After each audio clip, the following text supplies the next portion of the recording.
In today's video, I'm going to cover the whole entire market in terms of Dow Jones, Nasdaq, and S&P 500, including the economic calendar. Now, I do post these videos daily, so I highly encourage you to double check the latest videos on my channel, so that way you know you have the most up-to-date information. And before I get to the technical analysis portion, I'm going to go over the economic calendar. It's a pretty light day for Wednesday, August 7th, 2024. At 3 p.m., we have consumer credit. One thing to note is, like I've stated in the past videos, a few of them, is that next week we have CPI and PPI inflation numbers, just FYI. Now, in terms of the futures market for the Dow Jones, Nasdaq, and S&P 500, and the Asian markets as well, they're all pretty much up right now for the time being. And in terms of based off MACD lines, which indicate if it's a bullish or bearish movement we're in, and potentially a little bit of a direction where we're headed, in terms of a longer term, it's showing potentially further downside.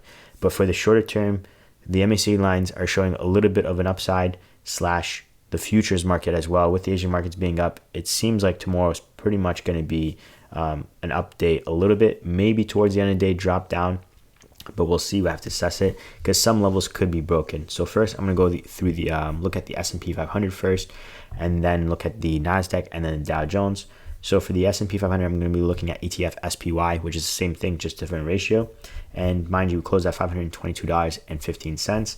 And essentially, it looks like, even though we came down to this level right about here, which I showed yesterday, but it looks like it's going to try to test this level again. It didn't quite make it. It made it to basically roughly about $530, give or take. But the level is about $531 and some change. Now, it looks like it might actually pass it. And if it does pass it, I'm expecting pretty much you see right about here where it's a zone where it's constantly getting knocked down. Plus the moving average pretty much is around that zone, give or take. So we're looking at $535 and some change. Could it go higher? Obviously it can. I'm not expecting to go that much higher because, again, the longer term MACD lines are indicating further downside. So, for example, the 1 year chart, we're in the bearish movement, not really much of a slowdown for the time being. The 5 year chart, bearish movement still, not really much of a slowdown for the time being.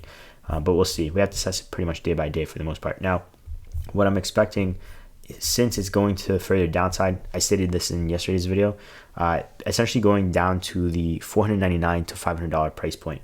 Could it go lower? Obviously can, but that's the first target downside I'm expecting, because just like yesterday's video, it's mixed in with the 1 year moving average, plus horizontally there was quite a bit of support and resistance within that range, give or take.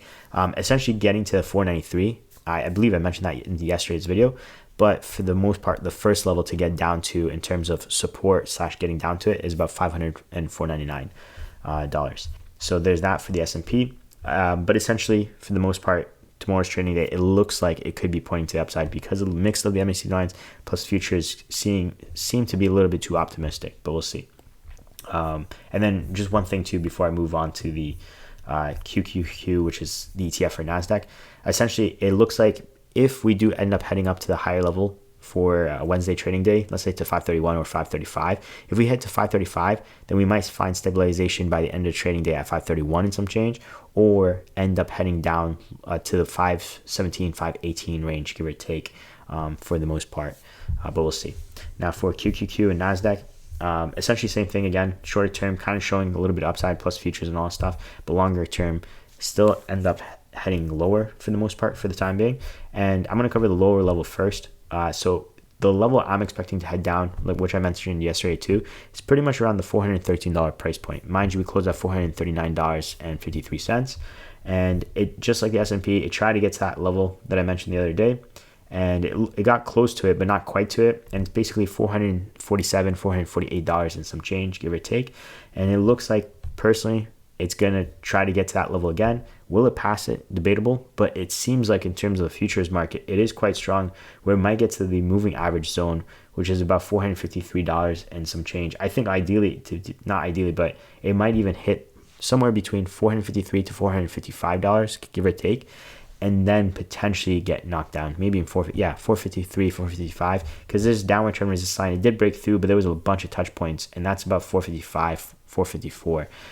And then start heading down. If it does pass through this zone, about the 447, 448, it could find support like it's saw right about here. It's only one touch point though. And then a little bit of consolidation support right there. So it could find support at the 448, but ultimately start heading back down to potentially the 443 $433, $434 range, give or take, right about here where we saw multiple times bounce as support, which is again $433 and some change, maybe 434, but essentially $433 and some change. And we saw resistance and support, multiple touch points in this zone.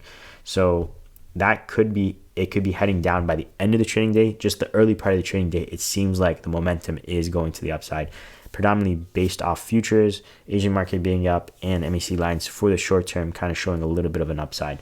But again, ultimately at some point heading down to the 413 for the most part. It obviously will get slowed down in some points, right? We'll see support at the 421. Just we saw, like, for example, a couple of touch points right across here, but then also the dip when it had a massive dip the other day when the Japanese market crashed and all that stuff. It was pretty much about the 419, 420, right? So we'll see, in my opinion, we'll see support when it coming down at that level as well. Now for the Dow Jones, basically for the time being, it looks like it did find support with the upward trend support level dating back since April of 2024. And we do have this upward trend resistance line dating back since 2021, but that's irrelevant for the time being. I don't think we're going to see it for now.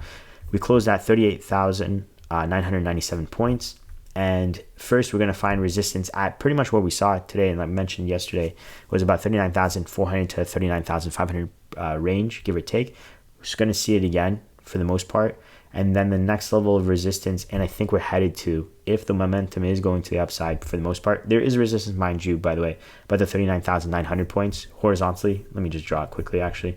Horizontally, you see multiple touch points pretty much around that range, 1, 2, 3, and then a little bit of a resist. If I drew it correctly, this would be actually a support bounce off and then resistance bounce offs, but because I've drawn it before and it was pretty much around that. So 39,900 points, give or take. But then these moving averages are going to collide. Basically, there's going to be a limit of resistance at 40,000 clean all the way to 40,100 points, give or take.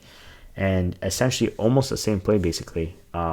Potentially, if the momentum is picking up fully, actually goes up to the upside and passes, for example, 39,500 points, give or take, and it just builds up all the way to the 40,000, then it might come down and find support by the end of the trading day at the 39,400, 39,500 points.